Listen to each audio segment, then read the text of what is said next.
All right, welcome back, free radicals, and those of you who are either a Tulsi-crat or a Bernie-crat or an Indy-crat or a Green-crat or a nobody-crat. I'm okay with all of you because I know what you're about. You're about actually doing some real democracy, like having issues that you care about talked about and represented by the people that you send to Washington, D.C. And so I'm glad you're here. I am your imperfect messenger. My name is Dave, and this channel is called The Radical Independent. In a new CNN poll, Michael Tracy tweeted out a little while ago that Tulsi Gabbard is at 2%, which is her second qualifying poll. She needs 2 more polls, people, by August 28th. Is it possible? Sure. My guess is this. She's going to get 1, and she's not going to get both of them. And she's going to miss it by 1. That's my guess. Because everything about this entire primary process, and it was in 2016, and it's repeating itself, it's, again, watching the car accident in slow motion, saying, no, and then you can't stop even in slow motion, you can't stop it. And, you know, I'd like to laugh. I'd like to have a good time and have fun with this video, but this is serious stuff. Do we want a president that our country is proud of? Would you be proud that Joe Biden is your president? He's at 29% in this poll, by the way, which is a 14-point lead over Bernie Sanders. That's nationally, okay?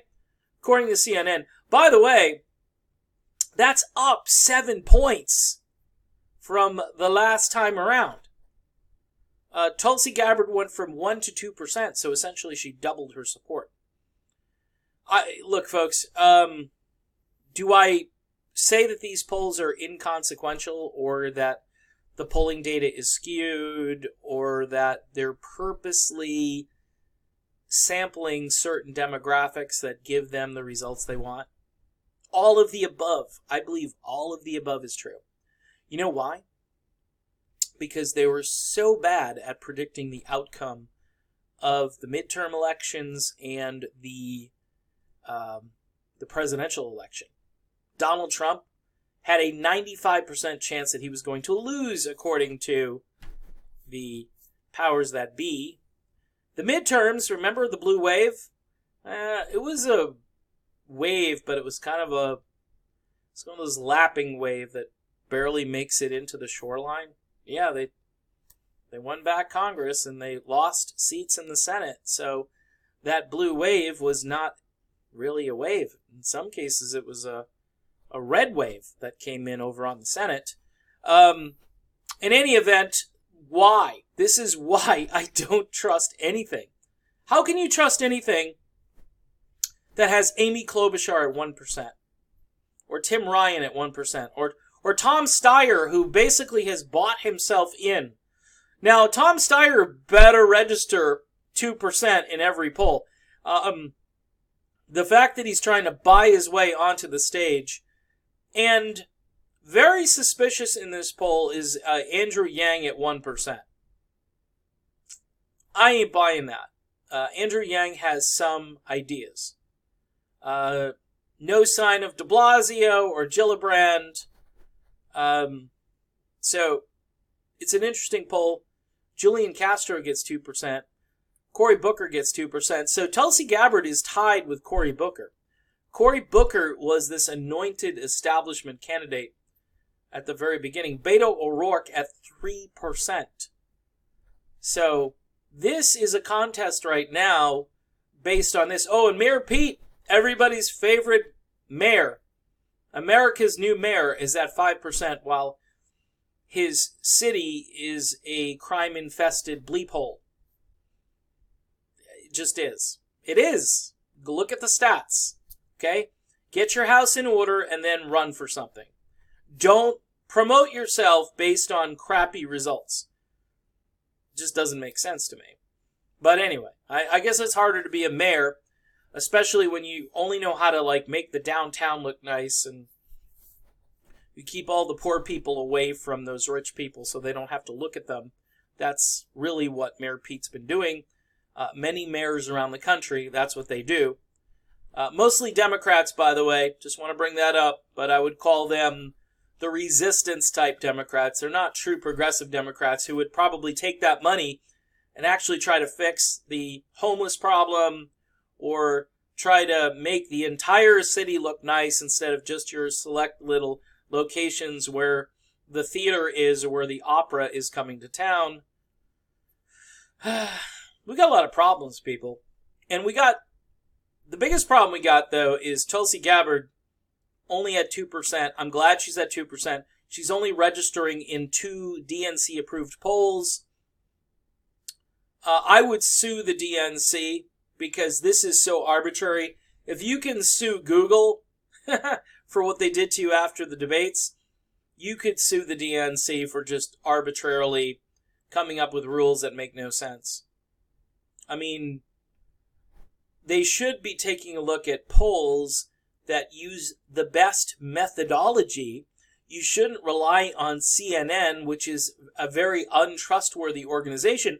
The problem is most Democrats, most resistance Democrats, think CNN is the cat's meow. It's like the best channel. Oh, CNN, Jake Tapper.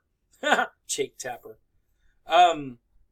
Folks, if this doesn't work, like I said before, we need to be ready. I don't care who it is. Somebody suggested Kim Iverson should host the indie media Democrat debate. You'd have a pretty good lineup. Right now, you'd have Andrew Yang, Tom Steyer, who you'd get the resistance movement there. Let him talk. I mean, I don't like him, but let him talk. Same with Tim Ryan. We know where Tim Ryan stands. You'd have Tim Ryan, A.B. Klobuchar, Steve Bullock, Julian Castro, Cory Booker, Beto O'Rourke. You might even have Kamala Harris and Pete Buttigieg. You might have all of them. I know some of them would say, oh no, this isn't real media. But it is. It is, because these people would ask you in-depth questions that matter. They wouldn't ask you tribalist questions which are designed to make the Trump people hate you and designed to make the Trump haters happy and so forth. No. People who have questions about, say, Medicare for all or free college or border security, like really hardcore issues that you'd have to kind of put yourself out there and answer it. You'd actually have to answer questions, and you'd have an adequate amount of time. It wouldn't be just a food fight. It wouldn't be a soundbite contest. It would be real information in real time, and people would be enlightened, much like, again, the Joe Rogan interview that he did with both Bernie Sanders and Tulsi Gabbard. Phenomenal. And if you're a candidate running, if you're Elizabeth Warren, for instance, and you want to, like, change that image, you know, I still think she's got big problems, especially if she takes Trump on one-on-one. That's going to be brutal. I don't think you're going to see Joe Biden go on with Joe Rogan. But if you're a candidate that wants to get yourself out there where real questions are asked, you ought to go on like Joe Rogan, and you should consider some type of indie media presidential debate, especially if CNN or whoever is going to, the DNC, I should say, they're going to bar you because they've decided which polls are correct and which polls aren't. But I would say this to polling organizations: 8 days is all Tulsi Gabbard has left. Could you guys do some more polling? Because I guarantee you, Tulsi's numbers didn't go down after winning 2 debates. There's no way they went down. They had to go up. Obviously, Kamala Harris, she was like 10% and climbing, whatever. She's at 5. Her campaign is done. I've never seen such negative publicity after a debate for one candidate since I've been watching this. Very rare, very unusual. Although I do compare it to what Chris Christie did to Little Marco during the Republican primaries, where he absolutely destroyed Little Marco. Little Marco is one of my senators, by the way, and I am not a big fan of Little Marco. So, and yes, I'm using the Trump language because I think it works here. So, in any event, if you're interested in democracy, then you have got to demand and petition these polling outfits to start doing some polls. And also, we need to be prepared to go indie media for Tulsi Gabbard and anyone else, really, who wants to participate. Marianne Williamson not showing up at all, not even on the list of names here. They got Kirsten Gillibrand on here at 0. They don't even... It's really not fair. It's not really cool that they're leaving out Marianne Williamson. I think she should be on this list of people. And my guess is she might have some support, and her voice should be heard during the debates. But take some polls. Start taking polls, media, because time is running out. 8 days. And like I've been saying all along, though, we're still in the summer season. After Labor Day, people start to pay attention.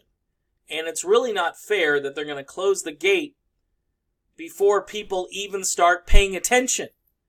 There are people doing their thing who probably love Tulsi Gabbard, love Bernie Sanders, but they're out doing their thing this summer, spending time with the family, just not paying attention, not there to pick up the phone, whatever the reason, the rationale is as to why these polls haven't moved.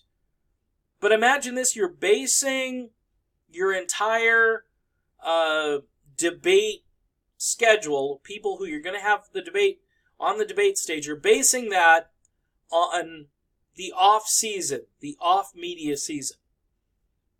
It's how the DNC got Hillary Clinton to the finish line. The debate was on Sunday night up against some NFL game or something. That's their strategy. Folks, it's too late. We can't keep doing this. We cannot keep going down this road. This is the definition of insanity. I am not putting up with it.